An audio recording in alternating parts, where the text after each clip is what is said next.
Trevor Tkach is with us, the director of the National Cherry Festival. Welcome back to the program, sir. Good morning. Why do I keep reading about the city commissioners wanting to tinker with the Cherry Festival? Are they at it again? They just love talking about the Cherry Festival. Who wouldn't want to talk about it? I mean, the signature event for northern Michigan, if not all of the Midwest. We started a conversation some time ago about fees, about the 4th of July date of the event, and some other issues like parking and trash and whatnot, just some housekeeping issues. And that conversation's still going on. Yep.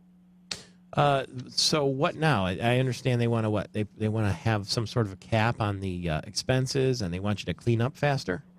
Well, they wanted to take the cap off. This has been a conversation that's been ongoing for quite a few years. There was an expectation that we were going to have to start covering more city services that are associated back with the festival, and I can appreciate that. That makes good sense. The city has to be mindful of their expenses. It's nice to see cities like Lansing that appreciate some of their signature events like Common Ground, and they actually invest back into those. But I understand the expenses of a small city, and we have to be mindful of that. And so that's just part of the arrangement, part of the partnership. So they want the festival to pay more money for the infrastructure and cleanup and that sort of thing?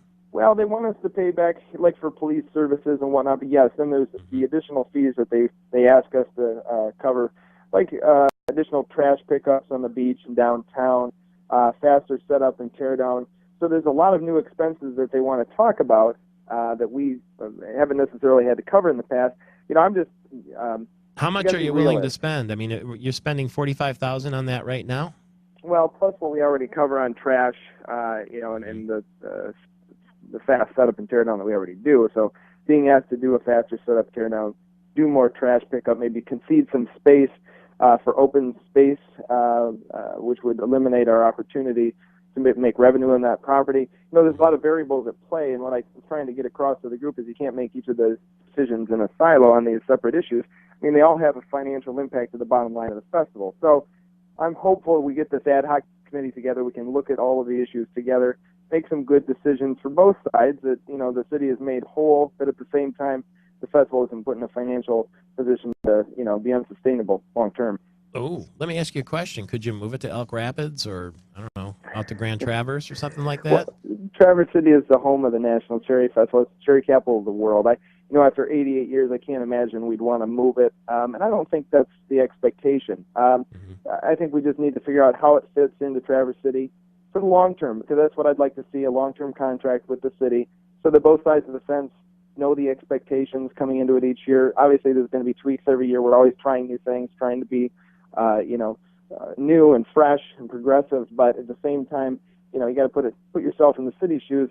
They only have so many resources. They only have so many policemen and firemen. And they have to be prepared for the event. And I appreciate it entirely. So we have a good open dialogue with their staff. I have, high hopes of negotiations with the city commissioner, the three that will be on the ad hoc committee, and the city manager. I think we can come to some terms that are acceptable and amenable. Now, when it comes to the 4th of July, I'm not so sure. Some of them obviously are interested in moving our date strategy further into July rather than falling on the 4th of July, which is the common practice for the Cherry Festival. If we move in further into the 4th, it's highly unlikely we'd get some of the great events like the Blue Angels that we have every year. They can't change their schedule just because the city wants us to move our dates. So I don't want to lose that opportunity, at least not like this.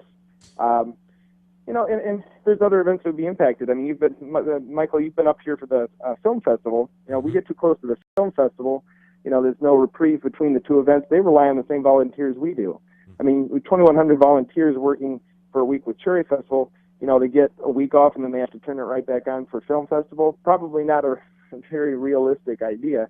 And there's other great events, like you mentioned, Elk Rapids, and there's Alpena and Charlevoix. All of them have their signature events. If we start to move our dates, it disrupts the whole Northern Michigan festival schedule. So we need to be mindful of our neighbors too. All right. Well, please keep in close touch, will you? I will. It's an event we care a lot about. Our listeners on WJNL in Traverse City and on radio stations across the state put that on their calendar and circle the date every year. So Trevor Tkach is the director of the National Cherry Festival, executive director. Please let us know what's going on. Big supporters.